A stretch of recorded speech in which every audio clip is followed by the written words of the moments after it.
ఈరోజు కేంద్ర మాజీ మంత్రివర్యులు మరియు మన దేశానికే ఒక సీనియర్ దళిత నాయకులు అయినటువంటి గడ్డం వెంకటస్వామి గారి 11వ వర్ధంతి సందర్భంగా ఈరోజు ఇక్కడ వియా హాస్పిటల్ దగ్గర గొప్ప అన్నదాన కార్యక్రమం సీనియర్ దళిత నాయకుడు అభిమాన శిష్యుడైనటువంటి గడ్డం వెంకటస్వామి గారికి అభిమాన శిష్యుడైనటువంటి మల్లారం మధు గారి ఆధ్వర్యంలో ఈరోజు గొప్ప అన్నదాన కార్యక్రమం మరియు వస్త్రదానం ఈరోజు వియా హాస్పిటల్ దగ్గర నిరాశ్రయాలకు నిరుపేదలకు ఈ సహాయం చేస్తున్నారు.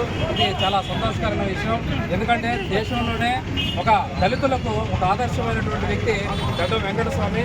ఆయన కుమారులైనటువంటి వివేక్ వెంకటస్వామి గారిని మరి వినోద్ గారిని మరి వంశీకృష్ణ గారిని కూడా ప్రజల సేవలో నిమగ్నమై, అలాగే స్పీకర్ గడ్డం ప్రసాద్ గారిని కూడా పొలిటికల్గా అందరికీ సర్వీస్ చేయడానికి ఆయన వారసత్వం తీసుకున్నందుకు చాలా గొప్పగా ఉంది. దీంట్లో మేము కూడా పాల్గొన్నందుకు చాలా సంతోషంగా ఉంది. ధన్యవాదాలు.